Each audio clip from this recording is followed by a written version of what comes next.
Welcome, market participants, to another Three Things in Credit. I'm Van Hesser, Chief Strategist at KBRA. Each week, we bring you three things impacting credit markets that we think you should know about.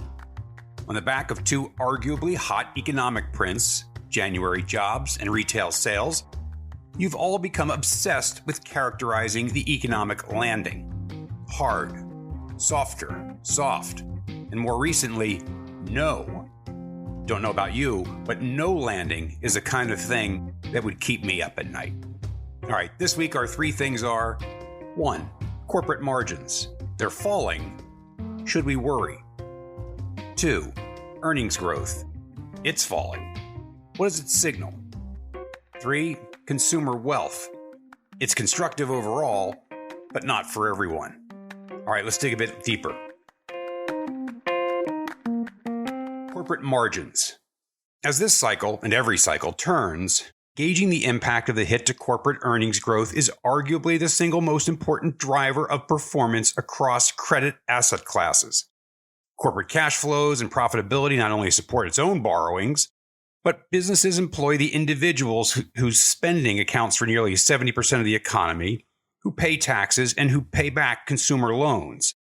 Businesses provide cash flows to infrastructure projects, pay rent on commercial properties, and are an important source of tax revenue to state and local governments. So if you're going to monitor one thing from a macro standpoint, make it corporate earnings growth. Now, before we get to our earnings analysis, let's set the stage by understanding how this economic cycle is different. Specifically, the hallmarks of this one are: 1. The downturn is as well telegraphed as any, although timing is difficult to nail down due to oft-mentioned long and variable lags related to the Federal Reserve's tightening of financial conditions. 2. Extraordinary benefits of pandemic-era stimulus and monetary accommodation are fading, but will still be meaningful well into 2023. 3. Those benefits positioned both consumers and businesses advantageously, for the most part, to withstand the effects of contraction. And 4, the financial system has remained sound. Now, drilling down into the performance of the corporate sector, we find that operating margins in the aggregate have risen to or near record highs in 2022 among large, mid, and small-sized listed firms. We attribute that strength to firms achieving positive operating leverage from improved pricing power as customers' stimulus-enhanced financial wherewithal made them less price sensitive. And that enabled firms to pass along rising production costs, at least thus far. Predictably, as the impact of inflation and its cure, tightening of financial conditions, starts to bite, demand from those customers has begun to wane or shift to lower cost alternatives. In response to what looks like tougher times ahead, managements are hunkering down, reducing costs where possible, and delaying capital expenditure. By the way, the benefit to managements of just how well telegraphed this downturn is proving to be is time. Time to plan for whatever that downturn ultimately throws at them. The ability to manage thoughtfully and gradually into the downturn is another noteworthy point of differentiation between this cycle and past downturns that were triggered by a sudden shock. So how is this affecting corporate margins? Well, to bring this into real time, we can look at operating margin trends for the S&P 500 in the current earnings season. With 370 firms reporting about 74%, there have been 41 positive surprises in operating margin versus 49% negative. Overall, operating margin is expected to come in at 14.7% according to the Bloomberg consensus, and that's down from a recent high of 16.3% in Q2 of 22. But still well above the longer-term average.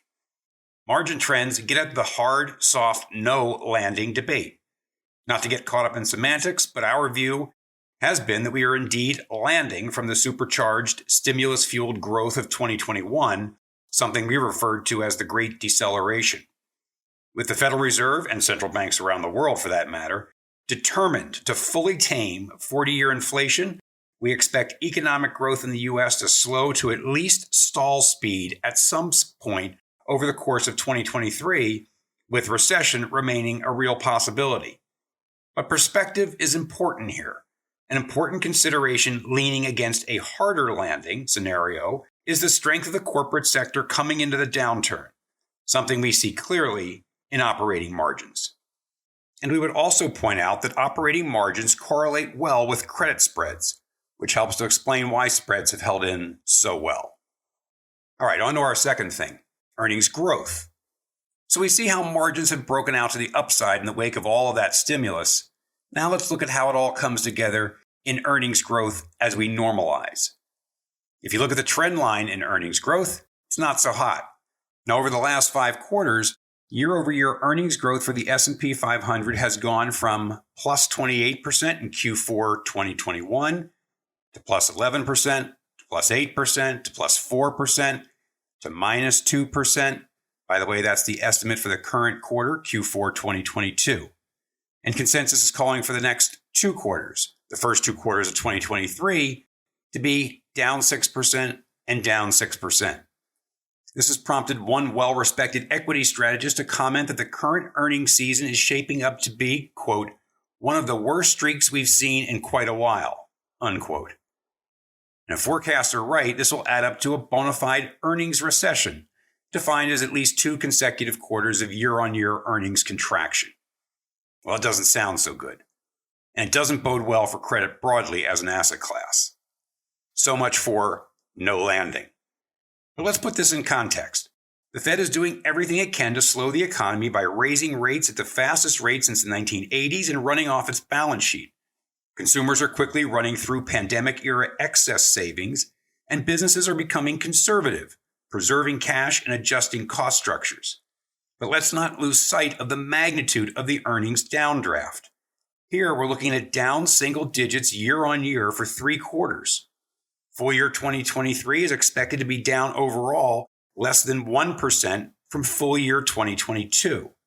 We would point out that the typical earnings downdraft in a garden variety recession is down 10 to 20%. In a crisis such as the GFC, earnings can be down 40% or more. For additional context, it's also worth noting that earnings in 2023 are expected to be 35% higher than 2019. An operating margin in 2023 expected to be 120 basis points above 2019's 14.1%. Now, we'd be the first to admit that the full effect of the Fed's tightening has yet to hit, and the recent hot prints in January, jobs and retail sales, suggest that the Fed could get even more aggressive in its rate hikes than was expected a month ago. But for now, we are sticking to our view that this contraction will be one easily navigated by corporates with well-executed business models and appropriate capital structures. All right, on to our third thing, nuances. I had an interesting discussion internally the other day that got me thinking. I was discussing the January retail sales report and immediately went back to something we've been talking about lately, namely consumer excess savings, the fiscal stimulus that padded consumer savings by $2.7 trillion at its peak and still amounts to $1 trillion plus. Surely that was behind the hot print. While that is no doubt part of the story, I was reminded that the extraordinary effect of excess savings does not extend equally across all strata of consumers. According to the Federal Reserve, the top quartile of household income brackets hold half of excess savings, and this is a group that is not as likely to tap into that to support their lifestyle. The bottom half of earners account for just 21% of the total. And this data was at mid-year. This discrepancy has only gotten worse. This is why we're seeing credit card borrowing spike higher. This is why we are seeing bad debt in consumer lending rise. Now, if we take into account the rest of the U.S. consumer's balance sheet as a source of strength to consumer spending, a similar narrative emerges. Household total assets rose 26% during COVID as residential housing and investment portfolio values soared on the back of federal support. Those wealth gains were concentrated, as you would expect, among the wealthy. In fact, the top 20% account for some 70% of household assets. The point is, from an aggregate standpoint, all of that household wealth continues to support consumer spending, which reinforces our view of a softer landing. But when considering the benefits of that wealth, it's important to understand how it all breaks down underneath the headline number. So there you have it. 3 things in credit. 1, corporate margins. They're falling, but they're likely to remain above longer-term averages. 2. Earnings growth. It's falling, but the particulars surrounding this downturn point to a soft landing. And 3. Consumer wealth. It's constructive overall, but not for everyone. As always, thanks for joining us. Don't forget to check in on kbra.com for our latest research and ratings reports. For those of you in the States, enjoy the holiday weekend.